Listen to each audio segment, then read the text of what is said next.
தூத்துக்குடியில தொடர்ச்சியாக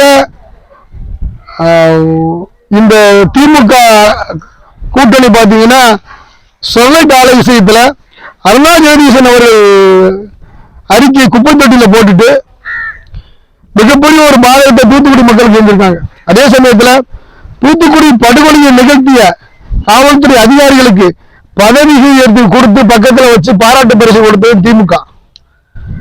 அவங்களை தண்டிக்கணும் சொல்லி எடப்பாடி ஐயா வந்து தவறு நடந்துருச்சு, தண்டிக்கணும் சொல்லி அருணா ஜெகதீசன் கமிட்டியை வச்சு நேர்மையான விசாரணை செய்து குற்றவாளிகளை வந்து தண்டிக்கப்படணும்னு சொல்லி குறிப்பாடு அனுப்பப்பட்ட விஷயத்த நீங்க குப்பையில போட்டு திமுக தானே?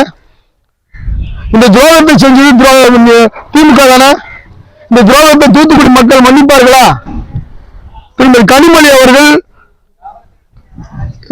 துப்பாக்கி சூடு செய்த படுகொலை செய்த கயவர்களுக்கு பதவி வாங்கி கொடுத்து ஒரு மிகப்பெரிய துரோகத்தை இந்த தூத்துக்குடி மக்களுக்கு செஞ்சிருக்காங்க. அவர்கள் தூத்துக்குடி மக்கள் புறக்கணிக்கணும், அவர்களுக்கு வந்து வாக்கு அளிக்க கூடாது. அதே சமயத்தில் இந்த ஸ்டெர்லைட் ஆலையை மூடுவதற்கு ஆணை பிறப்பித்த தமிழக அரசுக்கு